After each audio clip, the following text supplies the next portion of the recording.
Hi all, അസ്സലാമു അലൈക്കും, welcome back. അപ്പോൾ ഇന്നത്തെ നമ്മുടെ വീഡിയോ പുഡിങ്ങിൻ്റെ വീഡിയോ ആണ് കേട്ടോ. അപ്പോൾ വളരെ സിമ്പിളും ടേസ്റ്റി ആയിട്ടുള്ള ഒരു അടിപൊളി പുഡിങ്ങാണ്, ക്യാരറ്റ് പുഡിങ്ങാണ് കേട്ടോ നമ്മൾ ചെയ്യാൻ പോകുന്നത്. അപ്പോൾ അതിലേക്ക് വേണ്ടിയിട്ടുള്ള ഇൻഗ്രീഡിയൻസ് നോക്കാം. അപ്പോൾ ക്യാരറ്റ് 1 കിലോ ക്യാരറ്റ് എടുത്തിട്ടുണ്ട്, അതൊന്ന് ചോപ്പ് ചെയ്ത് വെച്ചിട്ടുണ്ട്. പിന്നെ അതിലേക്ക് വേണ്ടത് 1 ലിറ്റർ പാല്, പിന്നെ പഞ്ചസാര, മിൽക്ക് മെയ്ഡ്, മൈദയാണ് കേട്ടോ. അപ്പോൾ നമുക്ക് സ്റ്റൗവിലൊരു പാൻ വെക്കാം. പാൻ ഒന്ന് ചൂടാകുമ്പോൾ അതിലേക്കൊരു 300 ഗ്രാം ബട്ടർ ചേർത്ത് കൊടുക്കാം കേട്ടോ. അപ്പോൾ ബട്ടറൊക്കെ നന്നായിട്ട് മെൽറ്റായി വന്നിട്ടുണ്ട്. ഇനി ഇതിലേക്ക് ചോപ്പ് ചെയ്തിട്ടുള്ള ക്യാരറ്റ് ചേർത്ത് കൊടുക്കാം.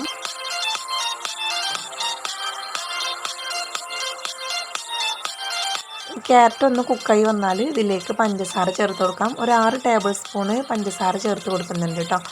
പഞ്ചസാരയും കൂടി ചേർത്തിട്ട് നന്നായിട്ട് ഒന്ന് മിക്സ് ചെയ്ത് കൊടുക്കാം. പഞ്ചസാരയൊക്കെ നന്നായിട്ട് ഇതിൽ മെൽറ്റായിട്ട് നല്ലതുപോലെ ഒന്ന് വെന്ത് കിട്ടണം കേട്ടോ. അതുവരെ ഒന്ന് നമുക്ക് ലോ ഫ്ലെയിമിലിട്ട് ഒന്ന് വേവിച്ചെടുക്കാം കേട്ടോ.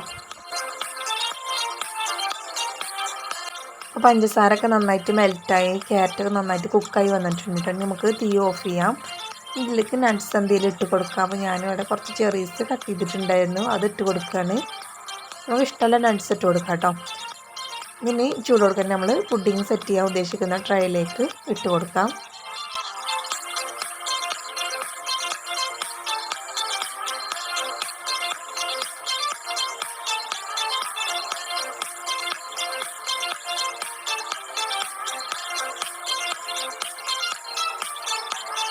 ട്രേൻ്റെ എല്ലാ ഭാഗത്തും ക്യാരറ്റ് എത്തുന്നത് അങ്ങനെ ഒന്ന് തവി വെച്ചിട്ടൊന്ന് സെറ്റ് ചെയ്ത് കൊടുക്കാം കേട്ടോ.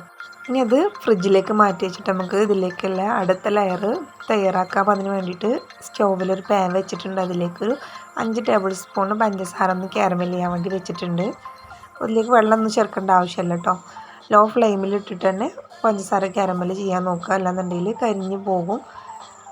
അപ്പോൾ പഞ്ചസാരയൊക്കെ ക്യാരമലായി വന്നിട്ടുണ്ട്, ഒരു ബ്രൗൺ കളറായി വന്നിട്ടുണ്ട് കേട്ടോ.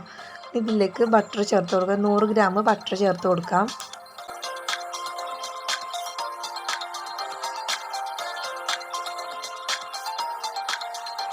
അപ്പോൾ ബട്ടറൊക്കെ നന്നായിട്ട് മെൽറ്റായി വന്നിട്ടുണ്ട്. ഇനി ഇതിലേക്ക് മിൽക്ക് മെയ്ഡ് ചേർത്ത് കൊടുക്കാം. ചെറിയൊരു ബോട്ടിലാണ് കേട്ടോ മിൽക്ക് മെയ്ഡ് എടുത്തിട്ടുള്ള, അതിൻ്റെ പകുതി ചേർത്ത് കൊടുക്കാം കേട്ടോ. മിൽക്ക് മെയ്ഡും കൂടി ചേർക്കുമ്പോൾ പഞ്ചസാര ഒന്നും കൊണ്ട് കട്ടായി വരും കേട്ടോ. അത് നന്നായിട്ടൊന്ന് മിക്സ് ചെയ്ത് കൊണ്ടൊന്ന് മെൽറ്റാക്കി എടുത്താൽ മതി.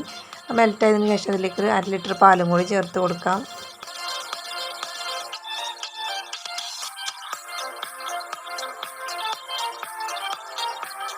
അപ്പോൾ പാലൊക്കെ നന്നായിട്ട് ചൂടായി വന്നിട്ടുണ്ട്. ഇതിലേക്ക് മൈദ ഒന്ന് കുറച്ച് പാലിലൊന്ന് മിക്സ് ചെയ്തും കണ്ട് കട്ടൊന്നുമില്ലാതെ ഒന്ന് നമുക്ക് ഇതിലേക്ക് ഒഴിക്കാം കേട്ടോ. അപ്പോൾ 2 ടീസ്പൂണ് മൈദയാണ് എടുത്തിട്ടുള്ളത്. മൈദക്ക് പകരം കോൺഫ്ലവർ ആയാലും കുഴപ്പമൊന്നുമില്ല.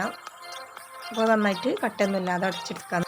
നന്നായിട്ട് മിക്സ് ചെയ്ത് കൊടുക്കാം കേട്ടോ. എന്നിട്ട് കട്ടയൊക്കെ ഉടച്ചിട്ട് നമുക്ക് ഈ പാൽ ബാറ്ററിലേക്ക് ഒഴിച്ചു കൊടുക്കാം. ഒഴിച്ചു കൊടുക്കുമ്പോൾ തന്നെ നന്നായിട്ട് ഇങ്ങനെ മിക്സ് ചെയ്ത് കൊടുക്കുക, അല്ലാന്നുണ്ടെങ്കിൽ പെട്ടെന്ന് തന്നെ കട്ടായിട്ട് പോവും. നല്ലതുപോലെ മിക്സ് ചെയ്ത് കൊടുക്കാം. അപ്പോൾ അത് നല്ല രീതിയിൽ കുറുകി വന്നിട്ടുണ്ട് കേട്ടോ. ഇത്രയും മതി. നമുക്ക് തീ ഓഫ് ചെയ്യാം. എന്നിട്ട് ക്യാരറ്റ് പുഡിങ്ങിൻ്റെ ട്രേയിലേക്ക് നമുക്ക് ഈ മിക്സ് ചൂടോട് കൂടി തന്നെ ഒഴിച്ചു കൊടുക്കാം. ഫ്രിഡ്ജിലൊക്കെ ക്യാരറ്റ് വെച്ചാൽ നല്ല രീതിയിൽ തന്നെ ഒന്നുകൊണ്ട് സെറ്റായി വന്നിട്ടുണ്ട്. ഇനി ഇതിൻ്റെ മുകളിൽ ഈ പാലിൻ്റെ ബാറ്റർ ഒഴിച്ചു കൊടുക്കാം.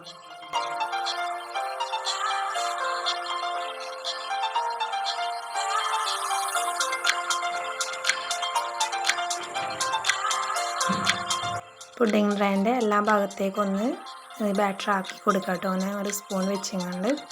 അപ്പോൾ ഇതിൻ്റെ മുകളിൽ നട്ട്സ് വെച്ചിട്ട് എന്തെങ്കിലും ഡെക്കറേഷൻ ചെയ്യാം. അപ്പോൾ ഞാനിവിടെ കുറച്ച് ചെറീസ് കട്ട് ചെയ്തിട്ടുണ്ടായിരുന്നു, അത് വെച്ചിട്ട് ഡെക്കറേഷൻ ചെയ്യുന്നുണ്ട്. ഇത് ഫ്രിഡ്ജിൽ വെച്ചുകൊണ്ട് 2 മണിക്കൂർ ഫ്രിഡ്ജിൽ വെച്ചിട്ട് സെറ്റായതിന് ശേഷം കഴിക്കുകയാണെങ്കിൽ ഭയങ്കര ടേസ്റ്റാണ് കേട്ടോ. ഇതിങ്ങനെ കഴിക്കാനും ടേസ്റ്റാണ്, ഫ്രിഡ്ജിൽ വെച്ചിട്ട് കഴിക്കുമ്പോൾ ഒന്നും കൂടി നല്ല ടേസ്റ്റിയാണ്. ഞാനിവിടെ ഫ്രിഡ്ജിലൊക്കെ വെച്ചിട്ട് പുറത്തെടുത്തിട്ടുണ്ട്. അപ്പോൾ വളരെ ടേസ്റ്റി ആയിട്ടുള്ളൊരു പുഡിങ്ങാണ്. എല്ലാവരും ഒന്ന് ട്രൈ ചെയ്ത് നോക്കുക. കുട്ടികൾക്കും വലിയവർക്കും ഒരുപോലെ ഇഷ്ടമാകും. ഈ ഒരു വീഡിയോ നിങ്ങൾക്ക് ഇഷ്ടമായെന്ന് വിചാരിക്കുന്നു. വീഡിയോ ഇഷ്ടമായാൽ ലൈക്ക് ചെയ്യുക. നിങ്ങളുടെ അഭിപ്രായങ്ങളൊക്കെ താഴെ കമൻറ്റ് ബോക്സിൽ ഫീഡ്ബാക്കായിട്ട് അറിയിക്കുക. നിങ്ങൾ ഫ്രണ്ട്സ് ആൻഡ് ഫാമിലിക്കൊക്കെ ഷെയർ ചെയ്ത് സപ്പോർട്ട് കൂടി ചെയ്യണേ. അപ്പോൾ ഇതുപോലത്തെ നല്ല വീഡിയോസൊക്കെ കാണാൻ വേണ്ടിയിട്ട് നമ്മളെ ചാനലൊന്ന് കയറി സബ്സ്ക്രൈബ് ചെയ്യുക. സബ്സ്ക്രൈബ് ചെയ്യുന്നതോടൊപ്പം തന്നെ തൊട്ടടുത്ത് കാണുന്ന ബെൽ ബട്ടൺ ഓൾ എന്ന ഓപ്ഷൻ തന്നെ എനേബിൾ ചെയ്യാൻ മറക്കരുത്. എങ്കിലുള്ള ഞാനിടുന്ന പുതിയ വീഡിയോസിൻ്റെ നോട്ടിഫിക്കേഷനൊക്കെ നിങ്ങൾക്ക് ലഭിക്കുക. അപ്പോൾ ഇൻഷാല്ലാ അടുത്തൊരു കിടിലൻ വീഡിയോ ആയിട്ട് വരാം. അതുവരേക്കും എല്ലാവരോടും അസ്സലാമു അലൈക്കും.